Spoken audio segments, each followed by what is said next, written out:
ದಿಲ್ಲಿಯ ಬಾಂಬ್ ಸ್ಫೋಟದ ಬಗ್ಗೆ ಈಗಾಗಲೇ ತಮಗೆಲ್ಲ ಗೊತ್ತಿದೆ. ಕೆಲವೆಲ್ಲ ತನಿಖೆ ಒಳಪಟ್ಟಿದ್ದಾರೆ.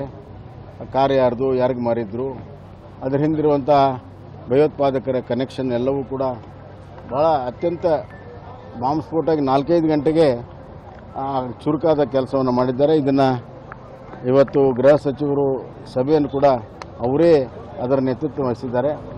ಅತಿ ಶೀಘ್ರದಲ್ಲಿ ಕೇವಲ ಕೆಂಪುಕೋಟೆ ದಿಲ್ಲಿಯಲ್ಲಿ ಅಷ್ಟೇ ಅಲ್ಲ, ಇಡೀ ದೇಶದಲ್ಲಿ ಭಯೋತ್ಪಾದನೆಯ ಚಟುವಟಿಕೆ ಮಾಡಿ ದೇಶದಲ್ಲಿ ಅಶಾಂತಿ ಮೂಡಿಸುವಂಥ ಈ ಶಕ್ತಿಗಳಿಗೆ ದಮನ ಹಾಕೋ ಸಲುವಾಗಿ ಇವತ್ತು ಎಲ್ಲ ಕ್ರಮಗಳನ್ನು ನಮ್ಮ ಭಾರತ ಸರ್ಕಾರ ತೆಗೆದುಕೊಳ್ತೀನಿ ಅಂತ ವಿಶ್ವಾಸ ನನಗೆ.